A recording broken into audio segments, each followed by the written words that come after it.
Doctora, es un gusto que pueda darse el tiempo de compartir su conocimiento con nosotros.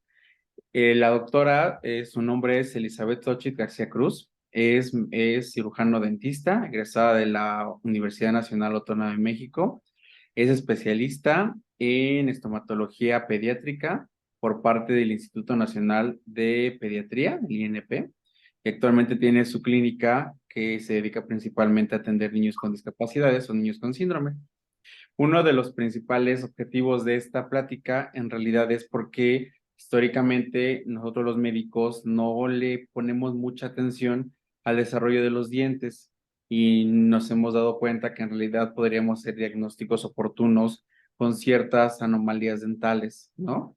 El objetivo de acá es que justamente nos puedas abrir un poquito este panorama y podamos tal vez incorporar este tema a los temas que se desarrollan durante el temario del curso de paramédicos. Muchas gracias, doctora, por su tiempo y bienvenida. Adelante. Hola, muchas gracias por la presentación. Así es, pues bueno, este tema en efecto es un tema que en medicina no se ve por obvias razones, pero que sin embargo sí tiene una injerencia en la salud general, que bueno, no la tienen o no la tenemos que explicar de una manera profunda como se ve en odontología, puesto que obviamente pues ustedes no van a diagnosticar o no van a tratar como tal un diente, ¿no? La vamos a ver de una manera general, sobre todo la injerencia que tiene con síndromes y con otras alteraciones genéticas. Y bueno, pues vamos a empezar.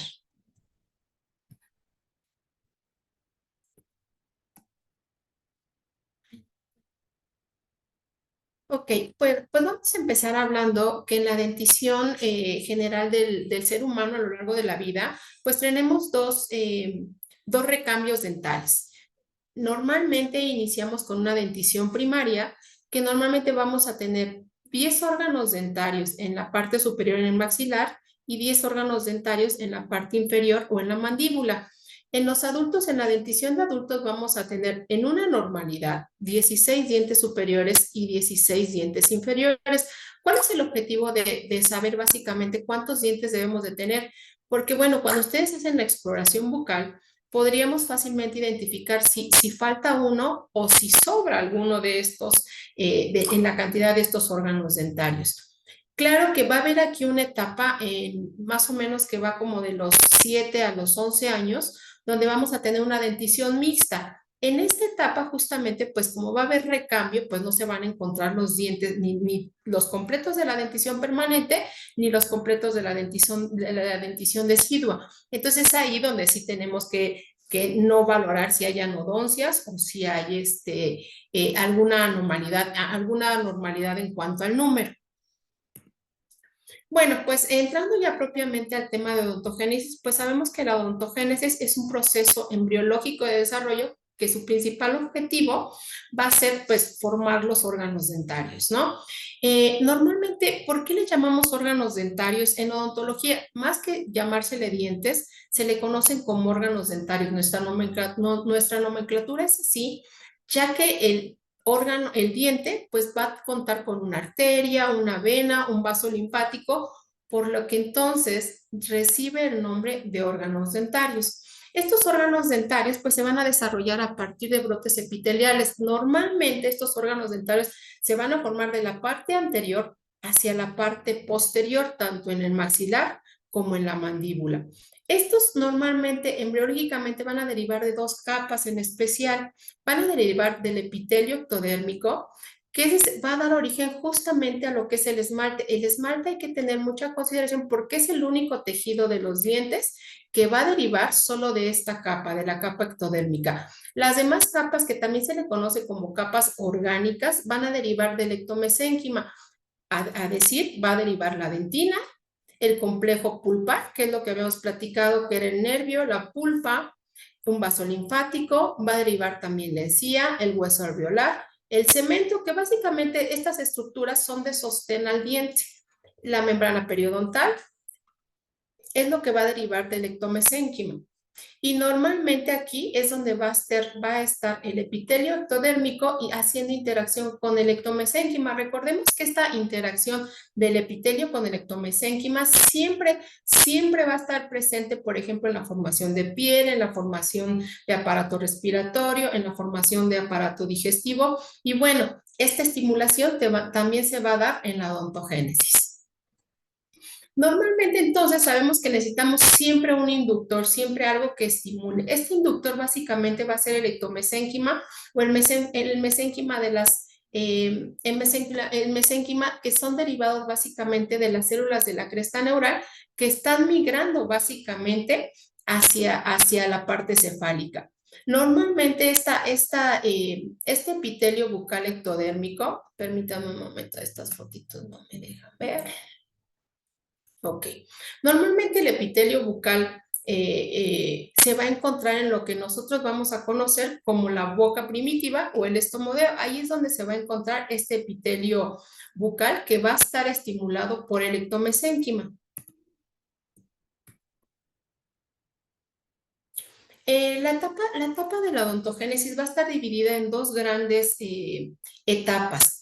A decir que es la morfogénesis o la morfodiferenciación, la histogénesis o la histodiferenciación. Estas dos etapas normalmente van continuas, no se forman por separado. Van continuas iniciando por la morfogénesis o también denominada morfodiferenciación, que básicamente aquí es donde se van a dar la formación como tal de la corona, el estímulo del esmalte, la formación propiamente de lo que le vamos a conocer en un futuro como la papila dental, que propiamente va a ser la dentina, la pulpa, el cemento, y después de esta fase va a ser la fase de citodiferenciación, que básicamente va a ser una fase donde se van a diferenciar las células en amenoblastomas, en odontoblastomas, que van a ser los principales generadores de esmalte y de dentina. Y posteriormente va a haber una etapa también de matriz de secreción, que es básicamente donde se va a mineralizar el diente. Nosotros, obviamente, por tiempo, esta clase de odontogénesis es muy larga, se da en varias horas. Y nosotros, o ustedes como médicos, pues no necesitan saber en específico tanta histología bucal, puesto que lo que nos interesa básicamente son las anomalías que ocurren en la morfogénesis. Si aquí vamos adelantando un poquito, si en la morfogénesis va a haber la formación de la corona, la formación del esmalte y la formación de la papila dental o propiamente lo que es el diente, cualquier alteración que haya en esta etapa, ¿qué va a suceder? Pues se van a presentar básicamente anomalías de número, que ahorita más adelante vamos a entender, pero podemos ocupar este esquema para visualizar. Y en la citodiferenciación es donde si va a haber amenoblastos, odontoblastos, cualquier anomalía en esta van a causar alteración en la formación del esmalte y en la formación de la dentina. O sea, en esta etapa vamos a presentar alteraciones de color y de forma también, ¿ok? Bueno, entonces normalmente la morfogénesis se va a dividir en diferentes etapas. Esta primera etapa va a ser la lámina dental que normalmente se va a presentar entre la cuarta y la sexta semana de vida intrauterina. Esta lámina dental, pues básicamente se va a presentar en el maxilar y en la mandíbula como una delgada capa de células aplanadas. Y esta capa solamente va a presentar ligeros engrosamientos en la superficie donde normalmente se van a ubicar los 10 órganos dentarios en el maxilar y los 10 órganos dentarios en la mandíbula. Estas van a estar unidas a través de algo que se le conoce como membrana basal, que más adelante vamos a ver la importancia que tiene esta membrana basal en la diferenciación de lo que es el esmalte y lo que es la papila dental o propiamente la dentina o el complejo dentino-pulpar. Aquí, por ejemplo, podemos ver esta es la capa, la lámina dental, donde aquí podemos ver que hay células planas en la parte superficial y células planas un poco más altas en la parte interna. Este epitelio bucal, conforme va avanzando, aquí por ejemplo podemos ver todo lo que es epitelio, y esta es una etapa un poco más avanzada, pero vamos a ocuparla para ver aquí la lámina dental, que básicamente es epitelio, pero todo lo que ustedes ven aquí en esta parte es el ectomesénquima, y es donde podemos ver la interacción o el estímulo que va a presentar el ectomesénquima para que estas células se puedan diferenciar. Básicamente recordemos que esta lámina dental va a originar propiamente lo que es la estructura del esmalte o la estructura externa del diente, que es lo que nosotros conocemos como esmalte, que recordemos que deriva básicamente del ectodermo. Aquí podemos ver que el epitelio bucal se va a diferenciar en dos grandes láminas, una lámina vestibular y una lámina dentaria. Esta lámina vestibular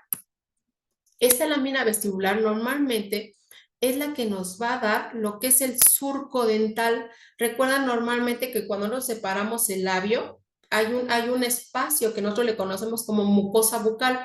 Esa básicamente nos la va a dar la lámina vestibular. Estas células van a desaparecer rápidamente y van a formar lo que es el surco vestibular.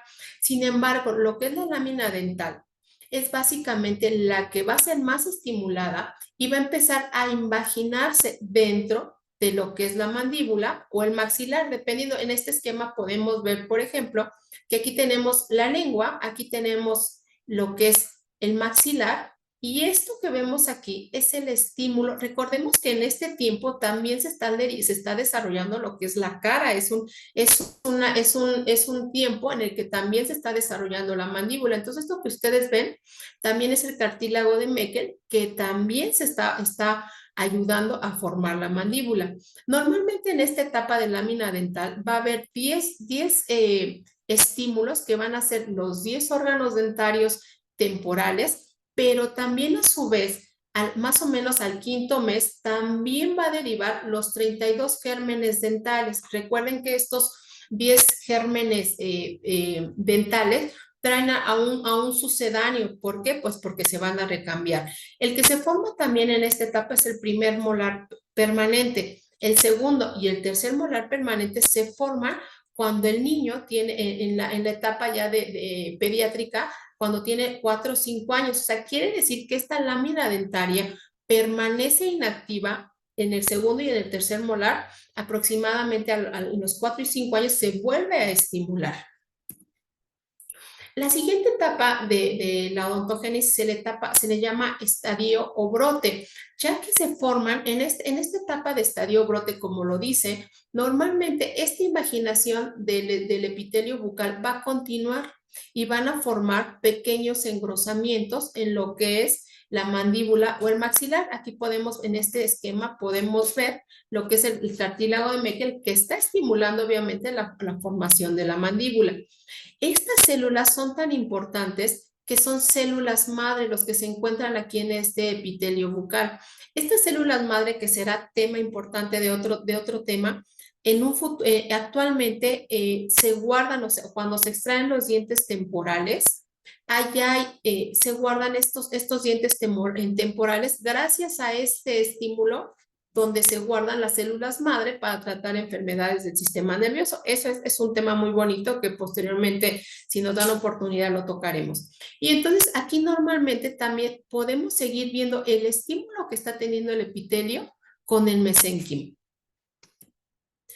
La siguiente etapa, que más o menos se expresa a las 9 semanas, normalmente se le conoce como casquete. ¿Por qué se le conoce como casquete? Normalmente, vean esta imagen, pues el epitelio se sigue invaginando y entonces literal, pues forma como si fuera un casco, ¿no? Un casco. Etapa de casquete que podemos ver aquí se va a diferenciar, vamos a poder diferenciar tres tipos de células. Un epitelio externo de células cilíndricas, un epitelio interno de células planas, y también vamos a encontrar aquí líquido de sustancias de proteoglucanos, en especialmente lo que es el ácido hialurónico. Este principalmente tiene su función de estimular y de alimentar o de nutrir básicamente al epitelio externo y al epitelio interno. Estas células, debido a que tienen mucha agua, pues van a extenderse formando un retículo y las células van a aparecer como estrellas, puesto que se le conoce como el retículo estrellado. Estas tres estructuras básicamente es lo que va a formar el esmalte. Estas estructuras van a estar en contiguo estímulo como con lo que es la papila dental. Esta papila dental, vean, es mesénquima, que está en íntimo contacto con lo que va a ser el futuro esmalte. Este mesénquima va a ser la papila dental. En esta imagen también podemos ver que hay restos de mesénquima alrededor, lo que va a formar el saco dentario. ¿Qué es el saco dentario? Normalmente cuando los dientes están dentro de los huesos, el maxilar y mandíbula, van a estar cubiertos específicamente por un epitelio para evitar los daños de algunas sustancias. Y este saco dentario envuelve propiamente a lo que es el órgano dental. En la etapa de casquete, entonces, vamos a encontrar que se van a diferenciar en tres grandes estructuras o tres grandes etapas. Normalmente, pues se va a diferenciar lo que es el órgano del esmalte. Como vimos, se diferencia en epitelio externo, retículo estrellado y epitelio interno. Normalmente, ya recordamos que esto se deriva del ectodermo. Como dijimos en la imagen anterior, también vamos a diferenciar el ectomesénquima, el esposo de lo que va a ser la papila dental. Recordemos nuevamente, la papila dental es lo que va a formar la dentina y la pulpa. Y obviamente parte de la raíz. Y vamos a tener lo que les expliqué, el esbozo de lo que va a ser el folículo dentario. Hay una etapa en algunos libros manejan una etapa que se le conoce como casquete terminal.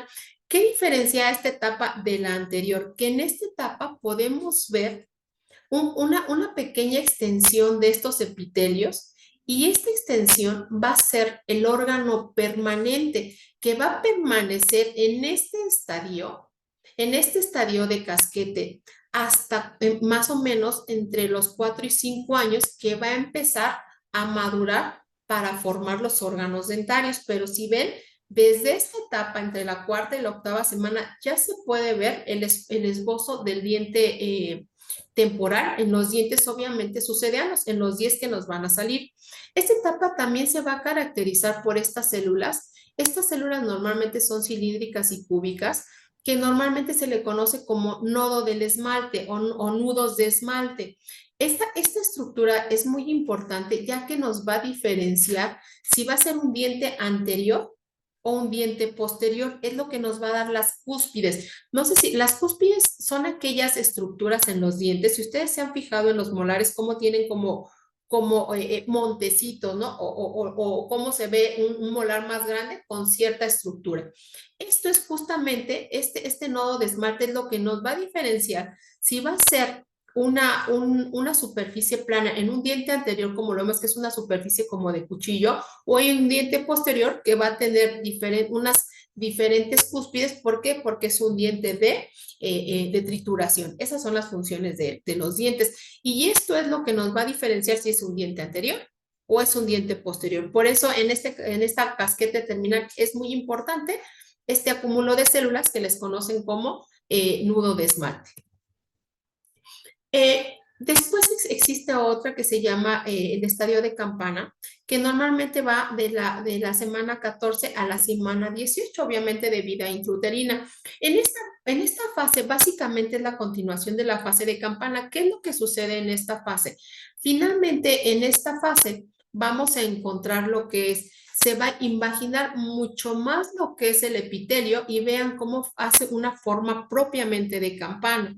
Aquí ya podemos empezar. Este corte, por ejemplo, va a ser un canino. Un canino, ¿por qué? Porque solo tenemos aquí un esbozo de lo que va a ser el piquito del canino, por decirlo así, o la punta, bueno, le conocemos como borde incisal. ¿Ok? Este borde incisal normalmente, pues, ¿qué dijimos que lo da? Los nodos de esmalte. En esta normalmente, ¿qué vamos a encontrar? Lo que es el epitelio interno y el mesénquima, normalmente se va a encontrar una estructura que se va a llamar estrato intermedio.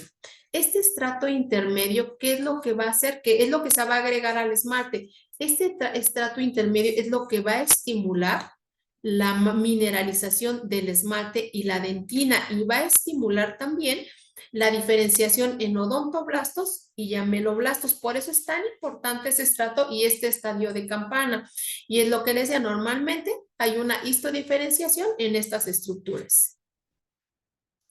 Normalmente en este estadio es donde ya se va a diferenciar lo que les decía anteriormente, si va a ser un molar, un premolar, un canino o un diente anterior o un incisivo.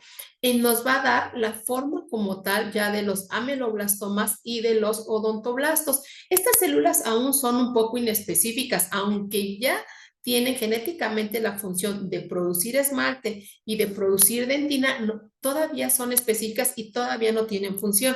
Recordemos que esta función va a empezar después de la citodiferenciación.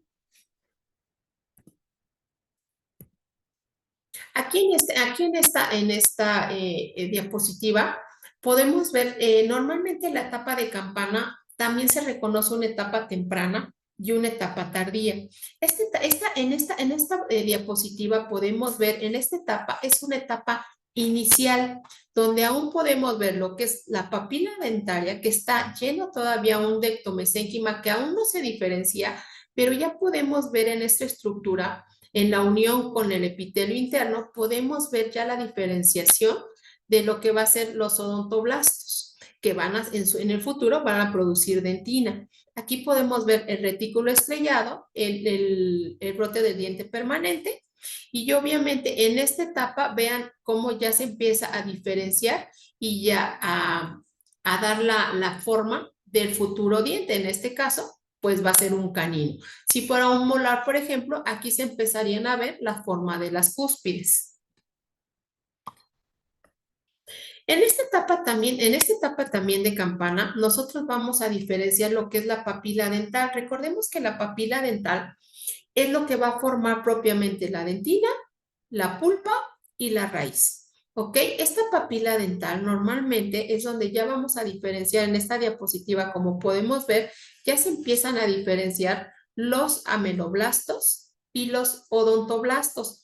Justamente, ¿se acuerdan que habíamos platicado que la membrana basal en un futuro iba a tener una importante función de morfodiferenciación? Pues aquí justamente la membrana basal es lo que va a separar a los ameloblastos de los odontoblastos, porque recordemos que el esmalte es de origen ectodérmico y la papila dental o el complejo dentino pulpar, pues obviamente va a ser de origen ectomesenquimatoso. Justamente hay unos estudios en los que se dice que justamente en esta etapa, en esta unión de la membrana basal, es donde se encuentran las células madre que van a permanecer hasta la exfoliación del mismo. Por eso es que a partir de estos estudios, es lo que les platicaba, que ya se extraen los órganos dentarios para guardar esas células madre indiferenciadas.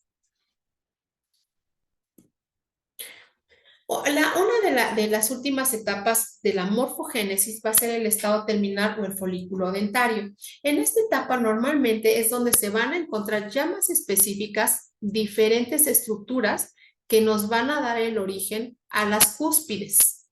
El retículo estrellado se va a ir aplanando. ¿Por qué? Pues porque este retículo estrellado va a ir desapareciendo para que el epitelio externo y el epitelio interno se unan finalmente para formar el órgano del esmalte. Este órgano del esmalte normalmente va a empezar a estimular a los odontoblastos para que empiece a generar esmalte. Para los odontoblastos para que empiecen a generar dentina. ¿Cómo se calcifican los dientes? Los dientes se van a calcificar de la punta, o sea, del borde que vemos o con el que mordemos hacia la raíz. Esto es muy importante. ¿Por qué? Porque las anomalías de color o las anomalías o las hipoplasias dentales van a empezar desde el borde incisal hacia la raíz. Y entonces podemos saber en qué etapa fue que hubo algún estímulo que impidió la unión de calcio y fosfato a esta dentina inmadura o a este esmalte inmaduro, que básicamente más adelante es lo que nos va a producir amelogénesis imperfecta o dentinogénesis imperfecta. Normalmente este estadio del folículo dental pues va a tener unas actividades importantes de actividad y de reposo. ¿Por qué? Pues hablando justamente del diente temporal, ya que obviamente este diente permanente y el diente temporal erupcionan a diferentes tiempos. Por eso es que la actividad del folículo dentario tiene una actividad de reposo. ¿Por qué? Pues porque los dientes permanentes empiezan su erupción a partir entre 5 y 7 años. En esta etapa también se va a formar la dentina primitiva, se podría decir. Esta dentina primitiva, esta es una fotografía de un microscopio de barrido. Esta dentina primitiva, en su estructura se van a observar estos pequeños microtúbulos que van a ir desde el esmalte, desde la última capa, en este caso va a ser desde la última capa externa del esmalte hasta el complejo dentino pulpar, que se le van a conocer como túbulos dentinarios. A través de esto va a haber la prolongación de los odontoblastos, porque por aquí van a migrar o por aquí se va a nutrir el diente a través de esta dentina primitiva, que en un futuro se va a ver así. Normalmente la mineralización del esmalte se va a llevar en el quinto y sexto mes de vida intrauterina, que era lo que les comentaba anteriormente. Es la etapa justamente en la que se van a presentar anomalías de color que se les conoce, nosotros le conocemos como hipoplasias dentales. Estas hipoplasias dentales, las vamos a ver un poquito más adelante, se van a ver afectadas básicamente por medicamentos, entre ellos, por ejemplo, la más clásica va a ser la tetraciclina, también por estímulos, por ejemplo, de infecciones de la madre recurrentes, obviamente exposiciones a radiaciones, pero sobre todo la tetraciclina es una de las que más afectan en esta etapa de la mineralización.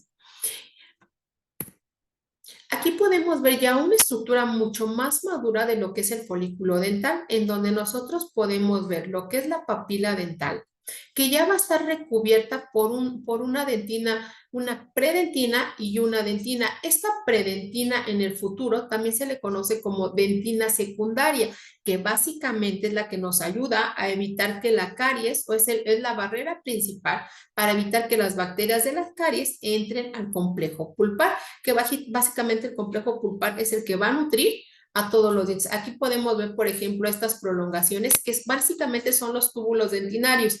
Normalmente los odontoblastos van migrando hacia la parte de la papila para que extiendan sus prolongaciones a través de los túbulos dentinarios y así logren nutrir al diente. Normalmente estos túbulos o estos microtúbulos dentinarios llegan solamente hasta esta unión. En el esmalte, si ustedes ven, ya no hay microtúbulos. ¿Por qué? Porque el esmalte se considera acelular. Si estas prolongaciones llegaran al esmalte, pues obviamente el esmalte nos dolería, sería imposible comer.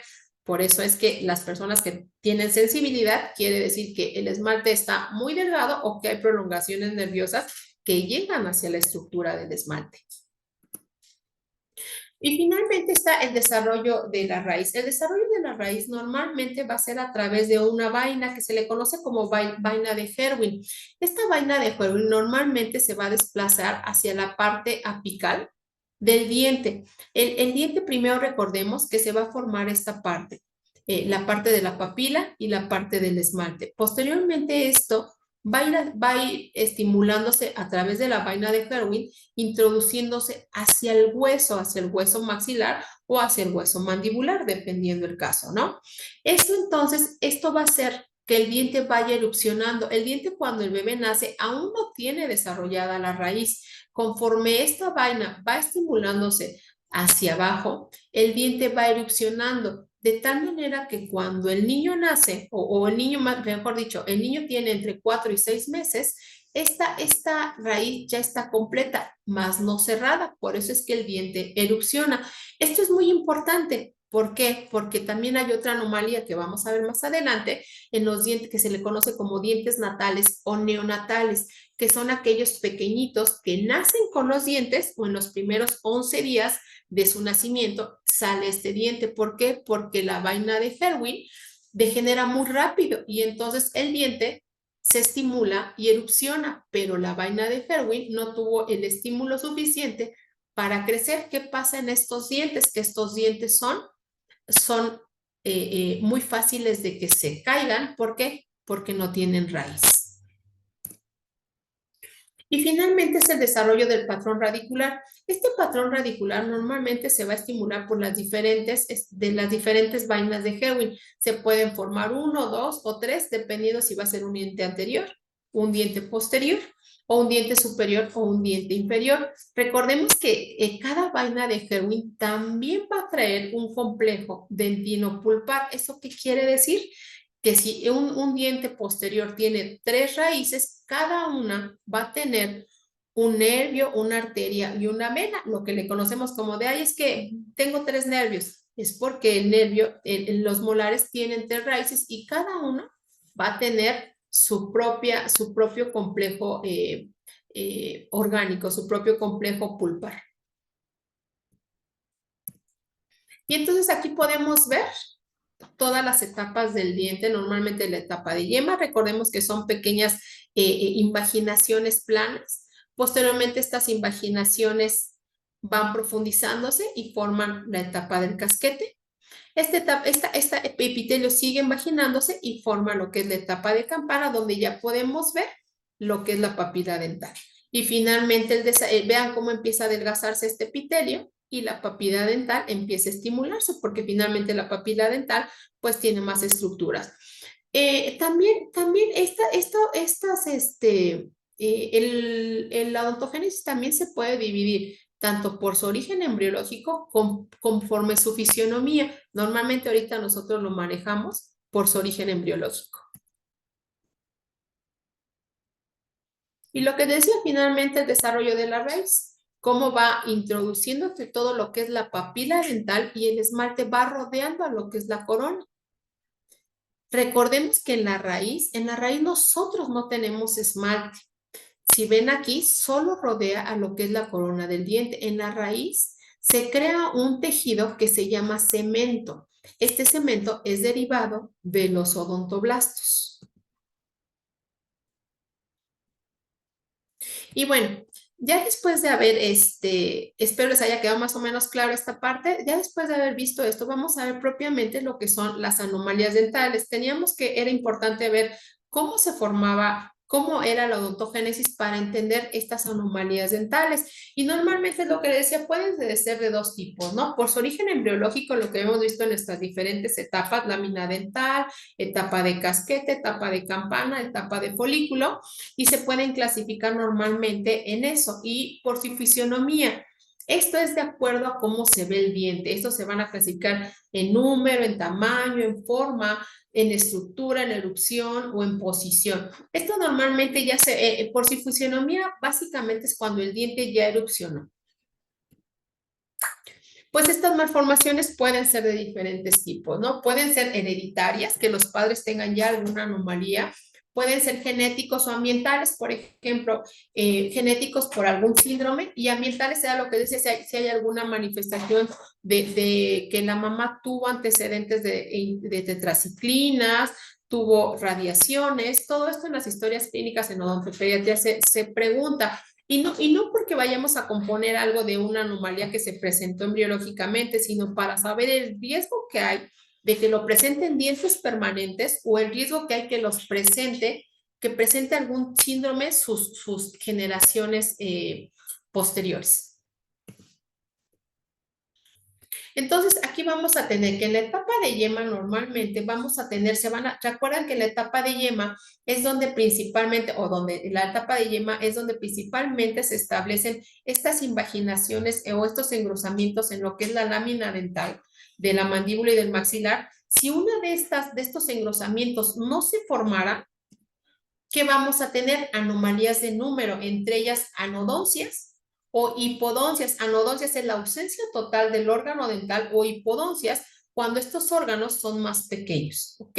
En la etapa del casquete, recuerdan que era donde también va a haber, pues van a diferenciarse propiamente si es un molar, si es un premolar, y aquí también podemos presentar anomalías de número.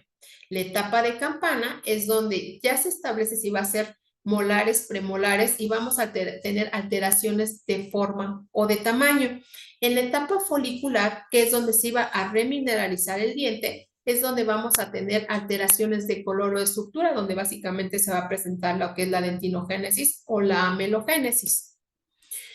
Pues aquí tenemos una alteración de número. Esta normalmente es el síndrome de displasia ectodérmica. Esta displasia ectodérmica se caracteriza por la ausencia total o parcial de órganos dentarios. ¿Por qué? Pues porque recordemos que el principal estímulo para producir un diente es el epitelio eyector mesénquima. ¿Qué sucede en estos pequeñitos? Pues en estos pequeñitos tenemos una alteración en el ectodermo. Recuerdan que les hice hincapié en que el esmalte era el único órgano que derivaba del ectodermo. Entonces, si no hay ese estímulo, no hay este epitelio, no puede haber interacción con el mesénquima. Y entonces, ¿qué sucede? Que puede haber una anodoncia, o sea, una ausencia total de dientes de órganos dentarios, o puede haber algunos órganos dentarios en estos pequeños. En estos pequeños normalmente, pues, se les coloca prótesis, porque si no traen el diente, recordemos que si no traen el diente primario, pues tampoco van a traer el diente permanente. Normalmente estos pequeñitos terminan en prostodoncias desde edades muy tempranas. ¿Por qué? Pues porque los dientes tienen una función muy importante en cavidad bucal, no solo estética, sino recordemos que la digestión, del 50% de la digestión se hace en boca.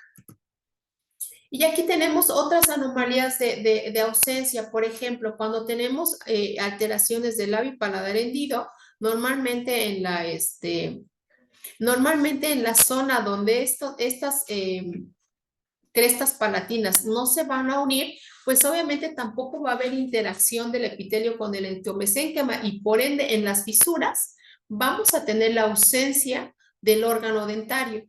También podemos tener unas ausencias por herencia, por ejemplo, y por evolución. Actualmente los dientes que ya no aparecen son los segundos dientes de cada serie. De cada serie, ¿a qué nos vamos a referir? Que tenemos los 4 dientes incisivos. De esos 4 dientes serían los 2 centrales y los 2 laterales, por ejemplo. Los que más ausencian son los laterales. Por ejemplo, aquí podemos ver que debió de haber 4 incisivos y solo hay 2.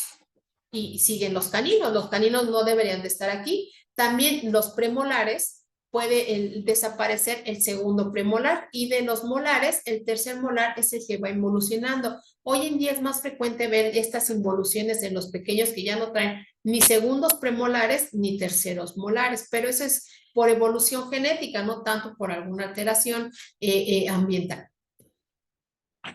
Y normalmente, aquí lo que les decía, al no haber lámina dental, pues simplemente no va a interacción con el mesénquima, perdón, ¿y qué va a suceder?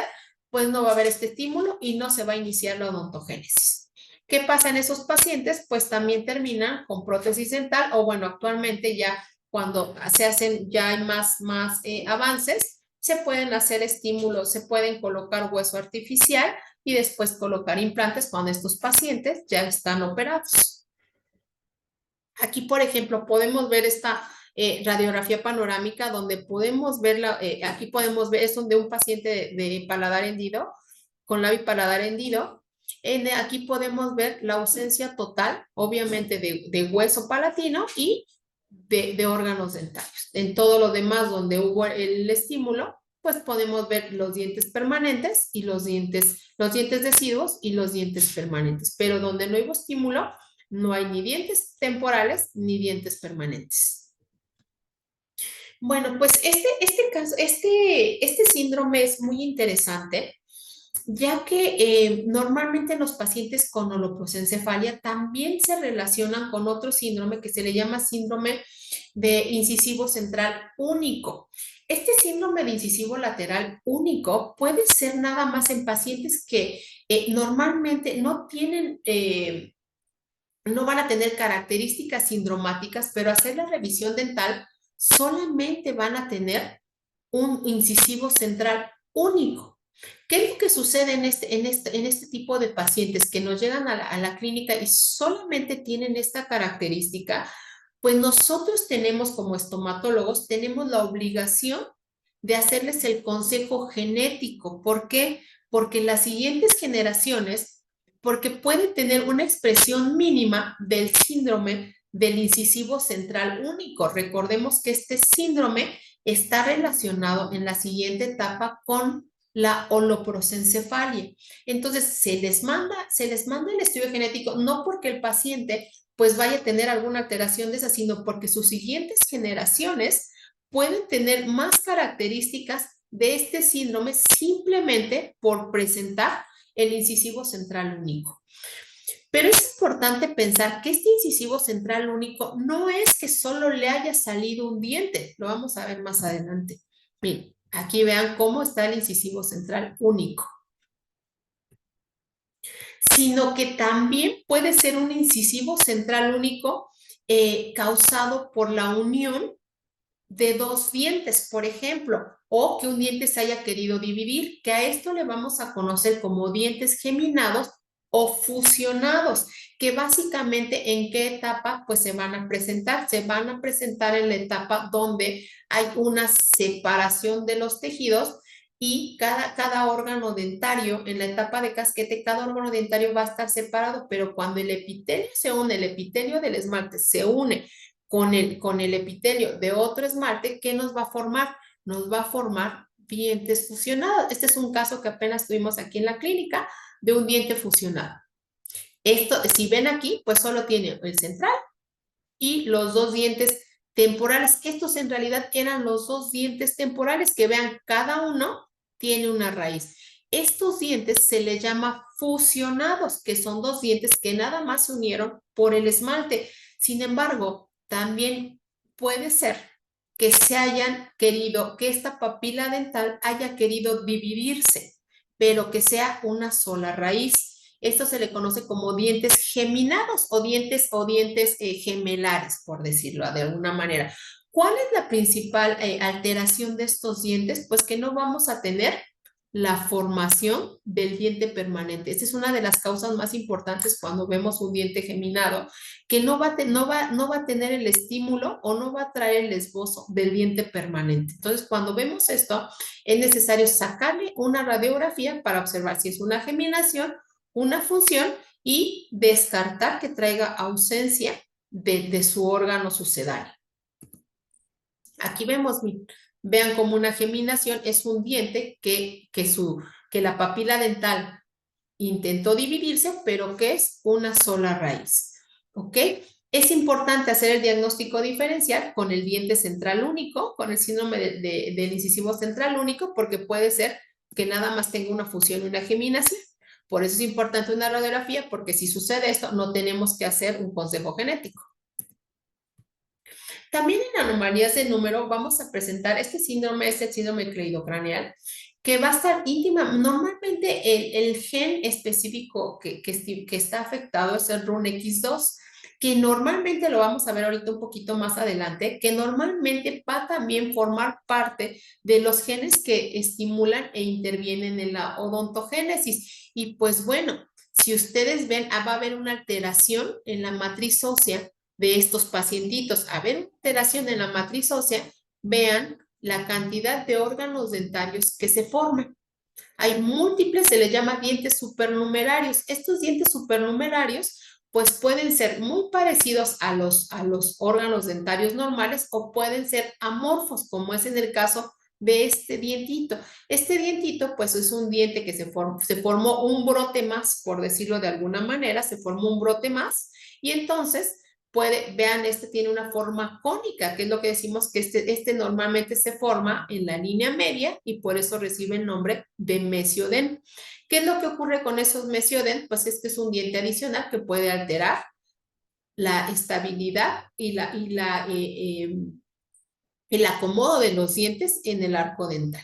Estos dientes normalmente se extraen. También en estos pacientes con displasia cleidocránea normalmente entran a quirófano y se extraen todos los órganos dentarios que tiene adicionales.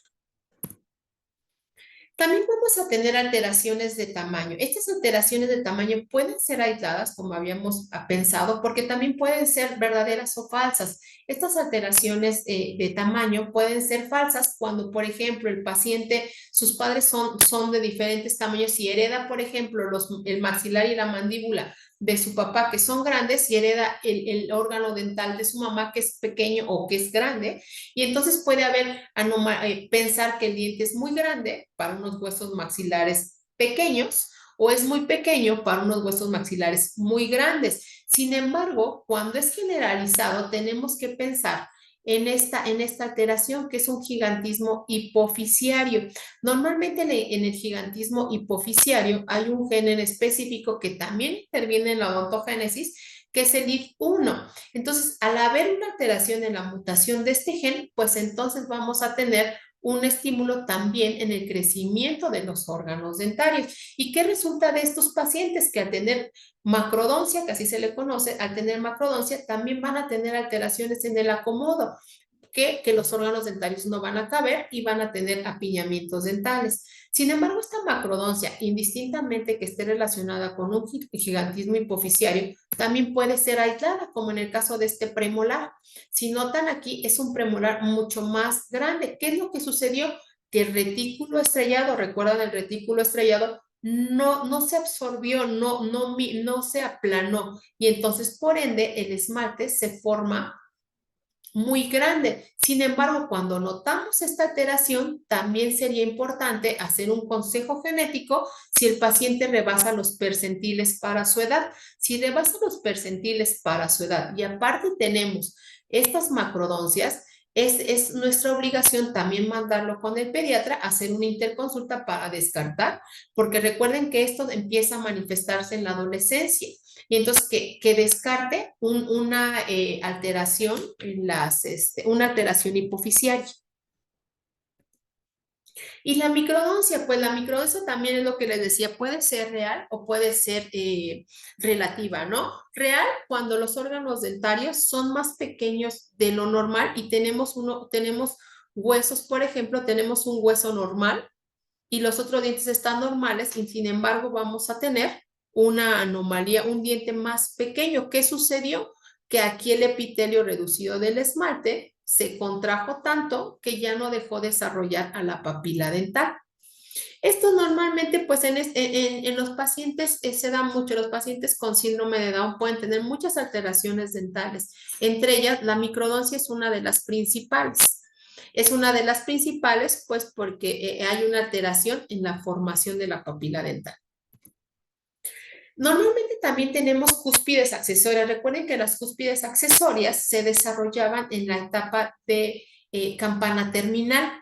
En los pacientes con síndrome de mucopolisacáridos, ejemplo, aquí tenemos un ejemplo de un pacientito con mucopolisacáridos, en especial síndrome de Morquio, se caracteriza específicamente por presentar cúspides anómalas. Si ven aquí, vean la punta de estas cúspides, que también pueden ser signos aislados de algún síndrome. En este caso, pues es una alteración o una manifestación dentaria de los síndromes derivados de mucopolisacáridos. Aquí, por ejemplo, también tenemos una alteración en lo que son las cúspides. Aquí, por ejemplo, tenemos cúspides accesorias. Estas cúspides, ¿se acuerdan que lo que les comentaba? Que cada cúspide va a tener su propio complejo pulpar. ¿Qué sucede en un paciente que tiene cúspides accesorias? Pues que también esa cúspide accesoria va a tener su complejo pulpar.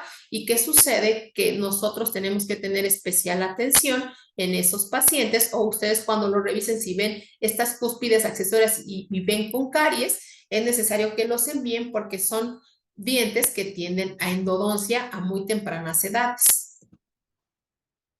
Y normalmente lo que les explicaba, que entre el quinto y sexto mes se dan las alteraciones en lo que es la estructura del esmalte. ¿Se acuerdan? Si no hay una manifestación de los odontoblastos o los ameloblastos, normalmente se van a presentar, o no hay una buena formación, se van a presentar alteraciones en la mineralización, lo que vamos a conocer como dentinogénesis imperfecta o amelogénesis imperfecta. Estas pueden ser generalizadas o locales. Normalmente aquí tenemos unos ejemplos de una dentinogénesis imperfecta. Recuerden que la que primero se forma va a ser la dentina y posteriormente el esmalte se va a ir posicionando a la dentina. Entonces, ¿qué sucede en estos pacientes? Que vamos a tener este tipo, no se va a formar el esmalte. Entonces, vamos a tener dentinas translúcidas, que en el pasado fue la predentina, que no maduró, y entonces tenemos dentinas translúcidas. Y esta alteración puede presentarse tanto en dientes temporales como en dientes permanentes en un 70% de los casos. Y normalmente, pues estos pacientes terminan con rehabilitación, pues a través de coronas. Miren, por ejemplo, puede ser generalizada, como en este caso, y vean aquí las restauraciones, no hay otra forma de restaurar más que con coronas porque es un diente muy frágil que se puede cariar muy rápido o se puede fracturar con la simple masticación. Sin embargo, hay un síndrome específico, bueno, hay una alteración específica en donde se va a caracterizar específicamente por presentar dentinogénesis imperfecta. Esta es la ostogénesis imperfecta, específicamente solo la 1 y la 4 es la que va a presentar dentinogénesis generalizada. Estos pacientes, pues, recuerden que tienen una alteración en lo que es la producción de colágeno tipo 1. Y saben que los dientes también dependen, la dentina depende de colágeno tipo 1. Entonces, obviamente, si el gen está alterado de la síntesis de colágeno tipo 1, por eso se va a presentar la dentinogénesis. Normalmente estos pacientes pues ya son pacientes que están diagnosticados y únicamente pues necesitamos hacer nuestra rehabilitación bucal. Vean lo que les comentaba, que esta dentina al no estar protegida por el esmalte, pues es muy fácil que presente alteraciones de tipo de caries. Vean las caries tan agresivas que tuvo esta pacientita. ¿Por qué? Porque el esmalte, de cierta manera, al ser el esmalte cuando se mineraliza, se forman cristales de hidroxiapatita. Estos cristales protegen al diente para no ser invadidos por la bacteria de la caries, que es el Streptococcus mutans. En estos pacientes, al no tener este esmalte, pues se carían o se descalcifican mucho más rápido. Hay otra alteración muy importante que esa la detectamos justamente cuando ya revisamos a los pacientes, que es la fluorosis dental. La fluorosis dental es el exceso de fluoruro sistémico que afecta justamente en esta etapa de la mineralización. Recordemos que se empiezan a presentar primero en estas partes porque la dentina empieza, la dentina empieza a depositarse desde incisal hacia cervical.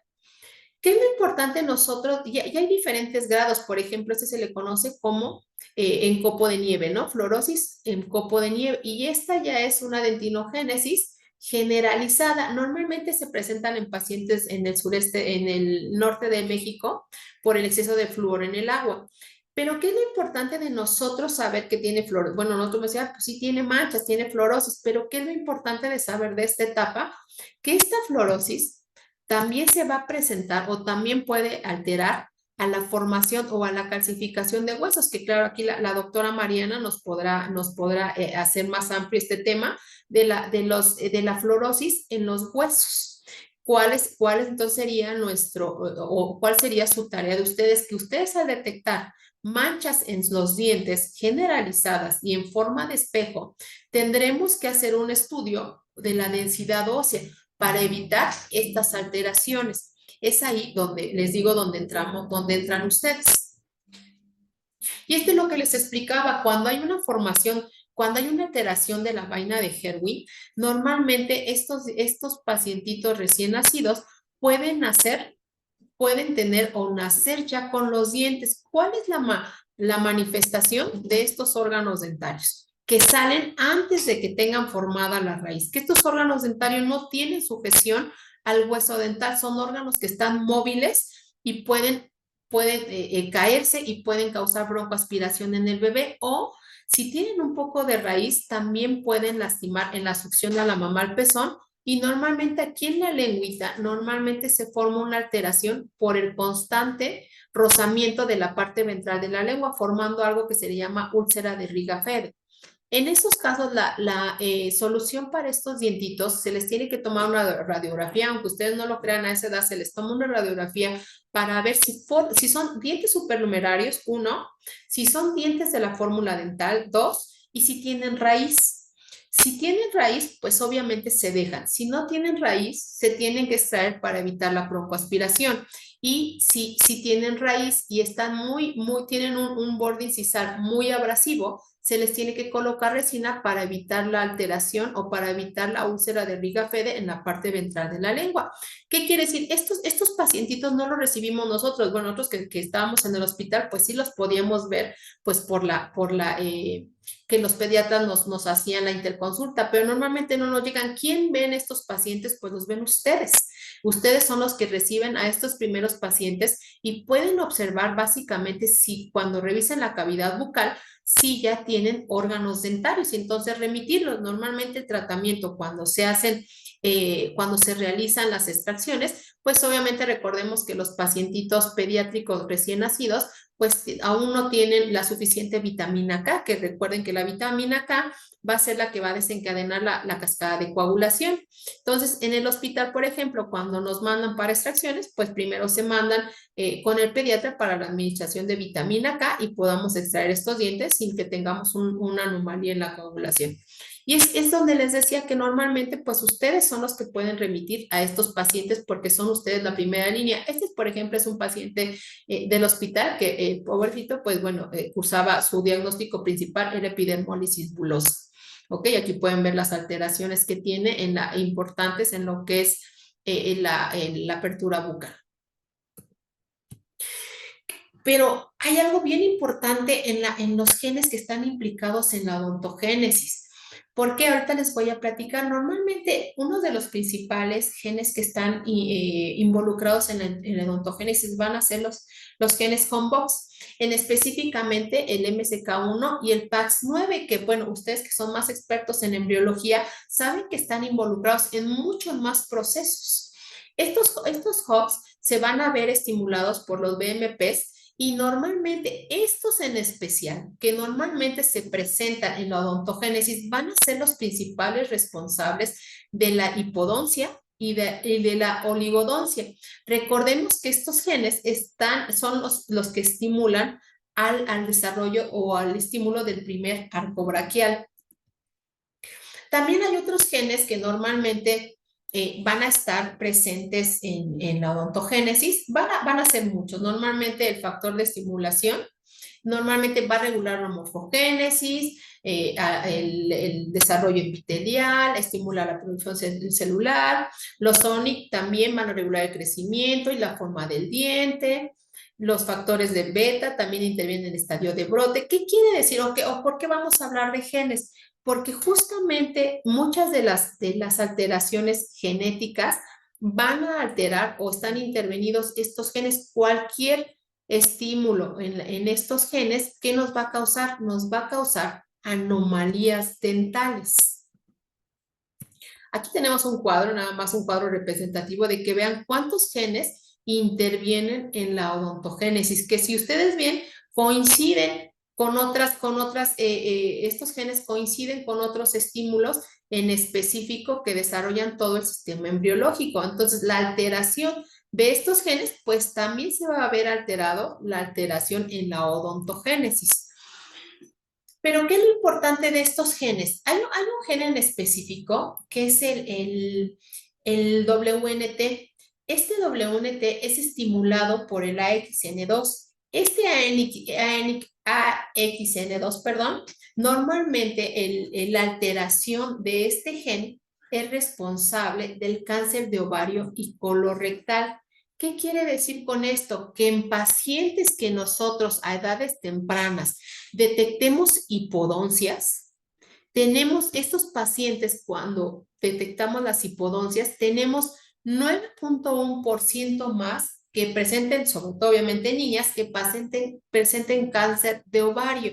¿Qué quiere decir? Que si nosotros detectamos en una niña en edad preescolar hipodoncias o en edad escolar hipodoncias, tenemos la obligación de vigilarla porque sabemos que tiene el 9.1% más que la población general de desarrollar cáncer de ovario. ¿Por qué? Porque sabemos que tiene una alteración en el WNT que le causó la hipodoncia, pero esta alteración también va a presentar cáncer de ovario o colorectal.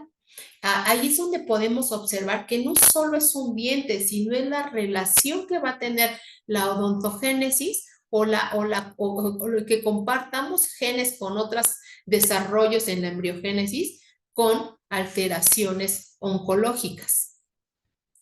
Aquí, por ejemplo, cuando tenemos alterado el gen en la formación del paladar, las mutaciones pues nos van a causar SPLA o también hipodoncias. Y bueno, por mi parte, pues el día de hoy sería todo. Espero, quizá fue muy rápido, hay mucho más que hablar, pero bueno, el tiempo de la clínica nos espera también. Y la conclusión que yo puedo llegar a esto es que los médicos podemos tener una relación excelente con los estomatólogos, como lo tenemos en el hospital, en el Nacional de Pediatría, en donde nos hacen partícipe básicamente de estos diagnósticos. ¿Por qué? Porque muchas de las manifestaciones dentales se van a presentar en boca, principalmente a través de anomalías dentales. Y en el hospital estamos tan íntima relación con los especialistas que ellos inmediatamente, y ellos también están capacitados a revisar cavidad bucal porque ellos llevan clases de estomatología pediátrica, llevan clases con los estomatólogos también, y entonces ellos revisan perfectamente la boca y cuando notan alguna anomalía dental, no los mandan o también no los mandan para corroborar ya diagnósticos, que nuestra revisión y nuestro diagnóstico forme parte de criterios. ¿Ok? Y entonces al final creo yo que hablar de odontogénesis en las etapas formativas, por ejemplo, en embriología, puede ser de gran ayuda, no para que ellos sepan embriología y no para que ellos, perdón, sepan el desarrollo de odontogénesis, sepan histología bucal, porque no, intervienen muchas más células que ahorita no es necesario hablarlas con ustedes, sino simplemente para que tengamos nuestra interconsulta y podamos compartir estos diagnósticos. Y pues bueno, por mi parte sería todo. No sé si hay alguna pregunta. Pues a mí me gustaría, bueno, no sé si alguien tenga alguna pregunta, No, muchas gracias. porque a mí me gustaría hacer un comentario. Por ejemplo, algo que dijo la doctora, bueno, hay varios puntos yo creo que debemos de destacar a raíz de esta plática. Uno es, nosotros en nuestro curso de embriología, muchas veces revisamos este tema del desarrollo dental de forma muy superficial. Incluso los libros que tenemos como bibliografía básica lo tocan así de esa manera, como algo superficial. Sí, claro, se menciona que algunos síndromes, algunas patologías genéticas tenemos alteraciones dentales. Pero yo creo que esta plática, así como usted nos las dio, nos explica muy bien la importancia de ciertos momentos, ciertos aspectos del desarrollo dental que son muy importantes y cómo los podemos asociar a estas anomalías. También algo que mencionaba en cuanto a la clínica. Ajá. Nosotros en ortopedia pediátrica, parte de la revisión integral de un niño que se presenta con una alteración ya sea del desarrollo, de alineación, colagenopatía, etcétera, es la revisión bucal, que obviamente la hacemos de una forma muy superficial y nada más tratando de identificar si vemos alguna alteración a nivel bucal, mandarlos tanto con el estomatólogo o el odontopediatra y con el área de genética, ¿no? Porque pues hay una mayor probabilidad de tener algún síndrome o de necesitar consejo genético cuando no solo estamos viendo alteraciones a nivel musculoesquelético, sino también estamos viendo alteraciones, o sea, estas están asociadas a alteraciones de la dentición o de las características de los dientes, ¿no? Entonces, yo creo que es importante reflexionar la importancia de retomar este tema, replantearnos el cómo lo enseñamos a los alumnos y obviamente, pues teniendo claros los objetivos, como decía la doctora Elizabeth, o sea, no queremos ser especialistas en estomatología o especialistas en ortodoncia o odontopediatría, pero sí es importante detectar ciertos indicios o ciertas anomalías que nos deben de llevar, sobre todo cuando el paciente necesita un manejo multidisciplinario. Y es importante reconocer que diferentes especialistas o incluso diferentes disciplinas dentro de las ciencias de la salud, pues podemos interactuar de forma multidisciplinaria para darle al paciente la mejor atención. Muchas gracias, doctora.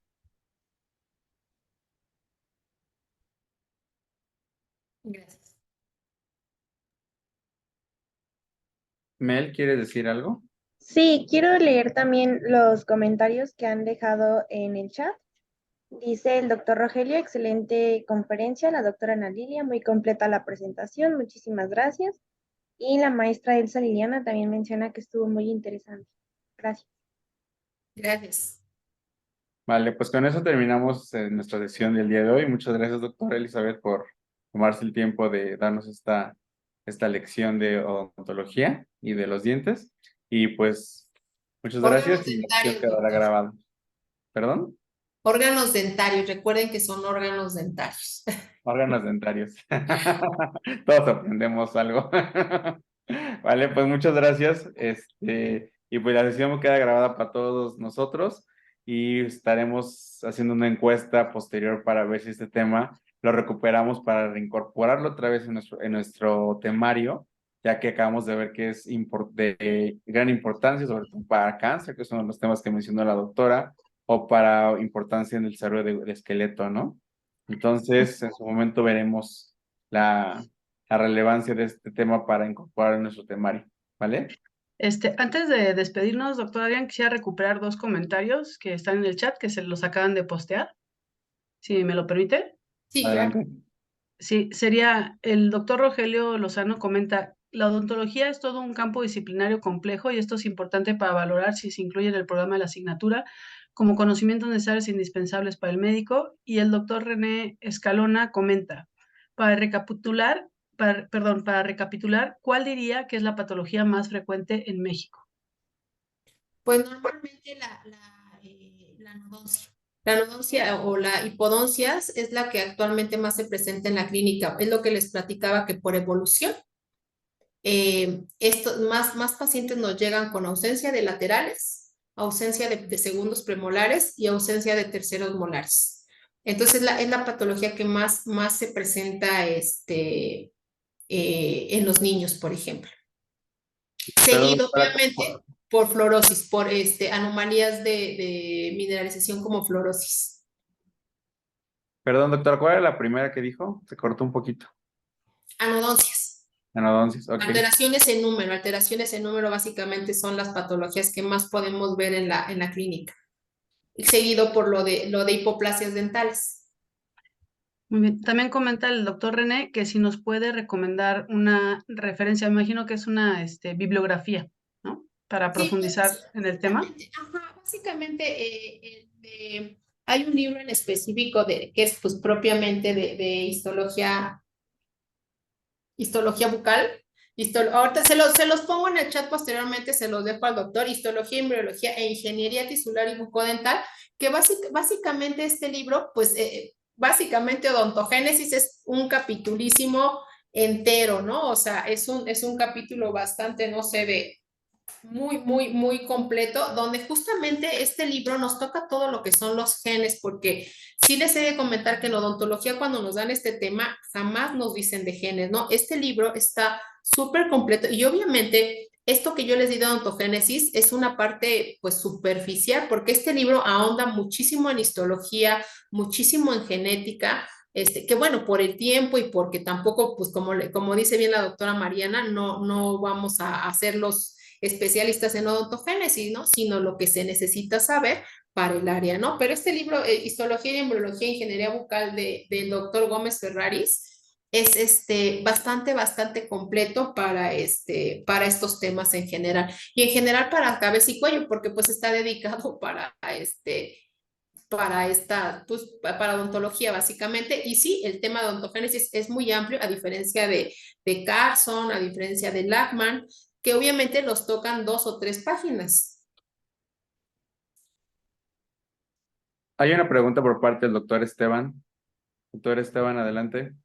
Sí, muchísimas gracias. Muy buenas tardes a todos, doctor Adrián. Doctora, excelente ponencia. En relación a los comentarios que está mencionando, desde luego en la práctica del control prenatal es relevante considerar algunos aspectos que ya están más que documentados, como por ejemplo la alimentación, etcétera. Me llama a mí la atención lo que hace referencia de las patologías más frecuentes que se pueden encontrar a causa de un problema en la mineralización.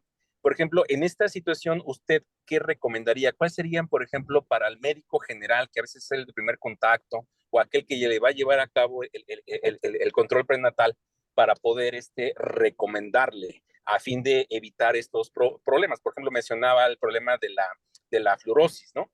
¿Cómo evitarlo? ¿Cuál sería en este caso la recomendación que podríamos hacer? Y pues desde luego para poder decírselo a nuestros alumnos, porque es un tema desde mi punto de vista que se sabe que existe, sin embargo se maneja poco realmente. Gracias.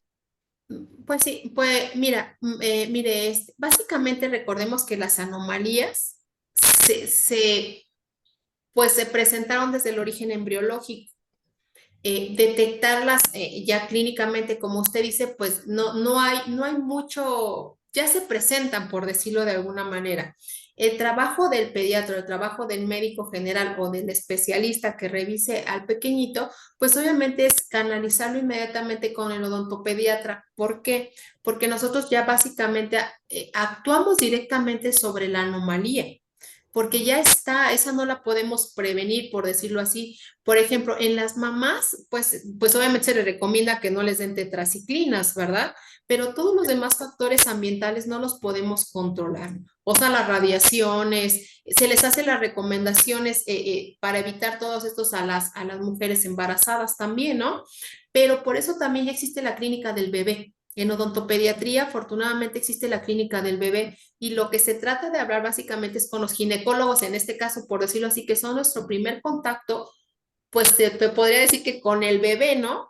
Entonces, se hacen las prácticas con el ginecólogo para que haga esta prevención de qué sustancias sí puede, qué sustancias no puede, para intentar prevenir estas anomalías, sobre todo las anomalías de mineralización,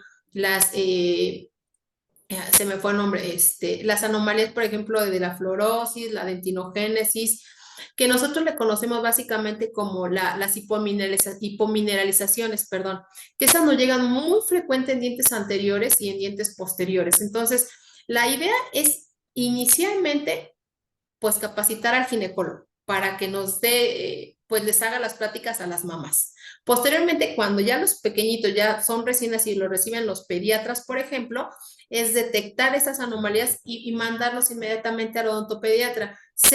Hoy en día ya tiene como 5 años esto del auge de lo que es la clínica del bebé, en donde se recibe al niño inclusive desde los 0 meses, es un decir, desde los 0 meses para hacer esta prevención justamente y de la aparición, por ejemplo, de dientes natales, dientes neonatales, alteraciones de forma, justamente, mira, ya están, entonces lo que necesitamos es prevenir que en los niños la principal enfermedad bucodental va a ser la caries. En un diente que está hipomineralizado o que ya va a salir hipomineralizado, pues se tiene que hacer una prevención importante de caries, ¿no? Mandándole pastas, inclusive a los bebés, en cuanto sale el primer diente, ya se les manda pastas floradas y podríamos decir, la doctora María puede decir, bueno, pues entonces les vas a causar fluorosis, ¿no? Pues si los bebés no escupen, ¿no? Y Claro. les vas a causar fluorosis en los dientes permanentes. No, aquí ya entra, le digo, parte de lo que es la odontología para el bebé, la cantidad de pasta que se les debe de colocar o cómo se les debe de hacer la higiene oral. Entonces, hoy en día ustedes ya pueden contar con los odontopediatras que manejen lo que es la clínica del bebé, que ya es un tema muy bonito y que ya está mucho en auge justamente para prevenir todas estas alteraciones. Por ejemplo, si ya sabemos que ya tiene un diente, nos mandan a un diente con un diente fusionado, pues sabemos que le vamos a tomar una radiografía. ¿Para qué? Para ver si trae el diente permanente. Si no trae el diente permanente, saber que en un futuro vamos a tener que cerrar espacios, por decirlo de alguna manera, ¿no? Claro. Entonces, la idea es esa, que ya contamos con la clínica del bebé y pues si a los ginecólogos nos ayudan básicamente con lo del contacto prenatal, que ese sería el primer manera, entre comillas, de prevenir, porque recordemos que esto es genético, ¿no? Puede ser hereditario, entonces, pero lo adquirido, pues sí, desde la mamá, desde el primer contacto que ustedes tengan, ya podemos empezarle a hablar acerca de todo esto, ¿no? Y que lleve a su bebé en cuanto pues puedan salir al mes, a los 2 meses con el odontopediatra para que haga todo este tipo de prevención. Y esta plática básicamente porque pues obvio no va a tener dientes, ¿no? Claro. Bien, mire, una última pregunta, si me lo permiten. Sí se puede. Sí, pues no sé, Ok, muchísimas gracias. Algo que toca de manera importante son los aspectos genéticos. Yo desconozco qué tanto, por ejemplo, se ha avanzado en relación a esta situación. Y lo comento porque, por ejemplo, y me incluyo, personas que en este caso, por ejemplo, llevan toda una situación pues del cuidado, de la limpieza, etcétera, pero que a pesar de todo, cuando llega uno al odontólogo, te mencionan que tiene un problema, por ejemplo, la pieza, perdón, me dijo pieza o órgano dental, órgano dental, sí.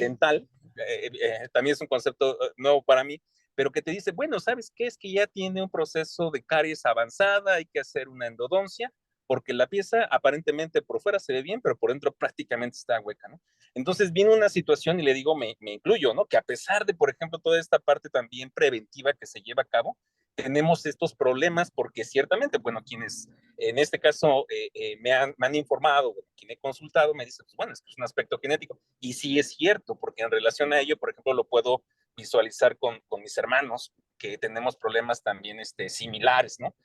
Por ejemplo, en este campo, ¿qué tanto se ha avanzado en razón de ello? Por ejemplo, en otros aspectos del desarrollo, la modificación genética, etcétera, ha venido a dar una perspectiva, una situación diferente, por ejemplo, la terapia génica, que en algún momento ya es muy posible que sea todavía más tangible y que se puedan resolver problemas de fondo. ¿Qué tanto hay en razón de esto desde este punto de vista? Por ejemplo, de problemas tan frecuentes como la caries o todo ello está en inicios, no sé. Sí, desafortunadamente, justo estuve cambiando de temas porque ese era un tema de interés para mí, la genómica aplicada a la odontología. Y bueno, estuve en búsqueda y desafortunadamente no hay avances. O sea, nos hablan los artículos que yo chequé obviamente, para darles una plática acerca de eso, eran muy vacuos todavía. La genómica todavía no es aplicada a odontología como a medicina, por ejemplo, aún no hay algunos avances que, como usted menciona, que pudieran prevenirse, ¿no? O sea, si ya sabemos que vas a tener una hipoplasia, oye, ¿cómo puedo prevenirla, no? Claro. Desafortunadamente aún no hay un avance importante en genética en odontología, y le digo, y se lo digo porque era una de mis inquietudes, poder incluir, darles ese tema, genética en odontología, y definitivamente lo descarté por ese motivo, porque aún no hay avances aplicados, por decirlo así. Lo que más está en auge también, que le estuve mencionando un poquito de lo de las células madre, ya tiene un tiempo, las células madres de órganos dentarios, eso sí ya está muy estudiado. Los órganos, cuando contratamos, así como la donación de la sangre del cordón umbilical, también Claro. ahora ya lo hacen con los dientes. Eso sí, en algún futuro hablaremos de eso, que es muy interesante, pero sí, la respuesta es no, aún no hay alguna avance en genética aplicado en odontología. Muchísimas gracias, doctora. Muchas felicidades. Muy amable. Gracias. Gracias. Vale, ¿tenemos alguna otra pregunta? La doctora Ana Lilia pregunta a través del chat, pero en ese aspecto, ¿qué refiere mi colega Esteban? ¿Sí debe haber sobre las causas ambientales identificadas? Pues recordemos que todo lo genético puede ser modificado ambientalmente, ¿no? Bueno, no todo lo genético, me refiero a lo dental, me refiero a las anomalías dentales, pueden ser modificadas genéticamente, pero ambientalmente, ¿no? O si es una macrodoncia, por ejemplo, pues ponemos aparatos de expansión y pues ya nos va a caber el diente grande, ¿no? O los dientes grandes, ¿no? En ese caso, sí, los factores genéticos dentales propiamente pueden ser modificados ambientalmente. Ejemplo, si ya detectamos o el médico detecta una mancha en un molar permanente que le lleva al pediatra a un niño de 6 años y le ve en el diente frontal una mancha y después hay que revisar el molar, porque si vemos una mancha en un diente anterior, tenemos obligación de revisar el primer molar permanente, porque eso se le llama hipoplasia incisivo molar, que ahora ya se da mucho. Cuando ustedes ven eso, entonces sí no los pueden referir, y entonces lo que decíamos, ¿no? Pues ya no lo refieren, y ese diente que estaba destinado al fracaso y a la pérdida temprana, pues ya lo podemos prevenir desde esa etapa. Cuando ustedes no lo detectan, detectamos una mancha aquí, revisamos en molares y vemos que también está manchado, sabemos que tiene hipoplasia incisivo molar. Y entonces nos los mandan y nosotros ya aplicamos sistemas de resinas infiltrativas, calcio en pastas, ionómeros de vidrio, que son medicamentos con calcio, materiales bioactivos, que en eso sí hemos avanzado mucho. En el caso de las hipoplasias, hemos avanzado muchísimo en cuestión de materiales bioactivos. Ahí sí, entonces, hay algunas cosas que nosotros sí ya podemos no prevenir, pero sí mejorar. Perfecto, pues, ¿alguna otra pregunta, compañeros? No, pues creo que ya no hay ninguna pregunta. Pues agradezco mucho su tiempo, doctora Elizabeth, por enseñarnos esto y, pues, compañeros, de pronto discutiremos este tema para incorporarlo, ¿no? Incorporarlo a nuestro temario nuevamente, ¿de acuerdo? Hasta luego y que tengan buena tarde. Hasta Les luego, agradezco. doctora. Hasta luego. Hasta luego, gracias. Gracias. Hasta luego. Gracias. Hasta luego. Gracias. Gracias.